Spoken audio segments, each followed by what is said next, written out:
안녕하세요. 7월 7일 매일 성경 함께 나누겠습니다. 첫 번째 문단입니다. 바벨론에서 일어난 선지자가 포로되지 않고 예루살렘에 머무는 자들에게 예언한다. 예. 그래서 그 바벨론에 있던 선지자들이 예루살렘에 있는 너희는 먹을 수 없는 무화과 나무와 같다고 말했습니다. 먹을 수 없는 무화과 나무 상태란 칼과 기근과 전염병, 흩어지고 학대를 당하고 또 저주와 조소의 수모의 대상이 되는 거죠. 왜냐하면 너희가 선지자의 말을 듣지 않았다. 선지자의 말의 핵심은 너희가 포로될 것이고 그 죄성 속에서 다시 하나님의 은혜를 구하는 거룩함으로 나아가야 된다고 하는 그 선지자의 말에 대해서 인정하지 않는 거죠. 우리가 여전히 하나님을 알고 있고 예배하고 있고 그러면서 내 안에 나의 의로 하나님을 찾아가는 그런 것에서 이제 그런 것들에서 여전히 그 속에는 하나님의 능력이 없어서 악을 행할 수밖에 없는 인간의 존재이지요. 그런 선지자의 말을 듣지 않는 겁니다. 다음 문장. 하나님은 바벨론에 포로된 자들에게 스드기야와 아합에 대한 예언을 했는데요. 예언의 내용은 바벨론 왕이 그들을 눈앞에 죽일 건데 스드기야와 아합을 죽일 겁니다. 그래서 그런 죽음의 상태가 바벨론 포로된 자들이 그들을 저주거리로 삼는 거죠. 예, 그렇게 그런 그 말에 회자되는 그런 거리로 잘못된 비참한 삶을 살았던 삶의 대표성으로 회자된다는 거죠. 왜냐하면 그들이 하나님 명하지 않은 거짓을 하나님의 이름으로 말하기 때문에 여기서 이제 거짓 예언자라고 하는 그런 것이 있습니다.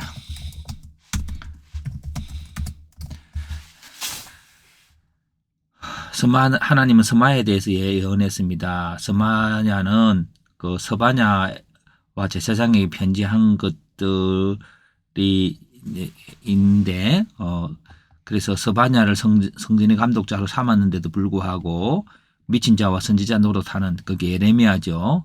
그 미친 내용이란 바벨론에서 집을 짓고 밭을 일구고 열매를 맺으라는 예레미야의 말을 미친 것으로 생각하고 있는데 그것을 가만히 둔다는 거죠.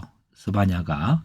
그래서 그렇게 말하는 서바냐에 대해서 예언합니다. 그래서 서바냐는 그 편지를 받고 예레미야에게 그 말을 전했고 예레미야는 서바냐에 대해서 서바냐는 거짓을 믿게 하고 그의 후손은 살아남지 않을 거고 복을 보지 못할 것이라고 예언했습니다. 그랬습니다. 예레미야는 바벨론에서 정상적 생활을 하라고 하는 말에 대해서 미친 짓이라고 하는 서마야에 대해서 그것이 거짓이며 그들의 후손은 살아남지 못할 것이라고 예언했습니다. 오늘 본문은 서마야에 대한 예레미야 예언이죠.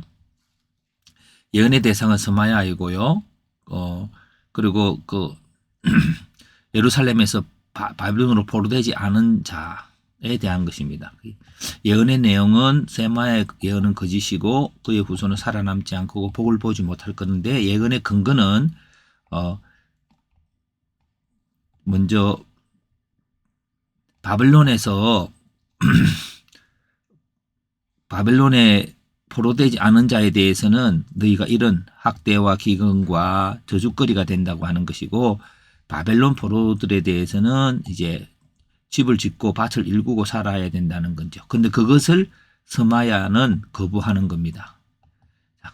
그래서 오늘 본문의 핵심이 이 차이죠. 거짓 선지자와 참 선지자는 바벨론에 포로되어야 하고 그곳에서 밭을 일구며 살면서 뭔가를 기다리는 그것이 바른 예언이죠. 그래서 바벨론으로 포로되어 간 자와 포로되지 않은 자의 미래에 대해서 한번 또 패턴화해 보았습니다. 사람들의 종류는 이 두 가지고요. 그 특징은 바벨론에 포로된 자는 하나님의 복을 볼 수 있는 자지요. 그리고 예루살렘에 있는 자는 먹을 수 없는 무화과입니다. 네. 왜냐하면은 그들은 심판을 통해서 그들이 죄상을 깨닫지 못하기 때문이죠. 바벨론에 포로된 자는 현재로 예배도 없고 하나님 영광도 없고 우상을 섬기는 바벨론의 다스림을 받지만 그들의 죄성을 깨닫게 되는 거죠. 그래서 하나님께 은혜를 구하는 자가 되는 거고 예루살렘에 남아있는 자는 거짓을 믿는데, 왜냐하면 우리는 하나님의 예배가 있고 영광이 있고 또 택함이 있다고 하는 그런 것들이지요. 오늘 우리 기독교인들에게도 하나님이 우리들에게 예배하고 있기 때문에 하나님 우리를 축복할 거라고 하는 생각들은 잘못된 것입니다. 오늘 우리의 삶 속에서 일어나고 있는 이런 죄성들, 그런 것들이 부서지기 위해서는 우리가 얼마나 율법을 행할 수 없는 자임을 알고 하나님의 은혜를 구하고 성령의 은혜를 구하면서 하나님의 때를 기다리는 그런 자여야죠. 그래서 열매 맺는 삶이 우리의 목적이죠. 열매 내용은 하나님의 영광스러움을 이 땅에 드러내는 건데, 그 과정은요, 심판 속에서 연단된 자입니다.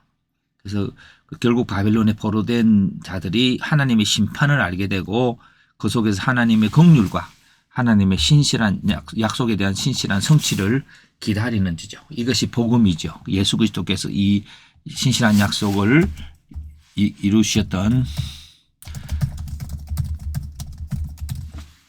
그것이 이제 긍휼과 약속 성취가 그리스도의 복음으로 나타나지요. 자, 그래서 해석을 해봅니다. 하나님께서는 바벨론에 포로되지 않은 자들은 먹을 수 없는 무화과라고 했다.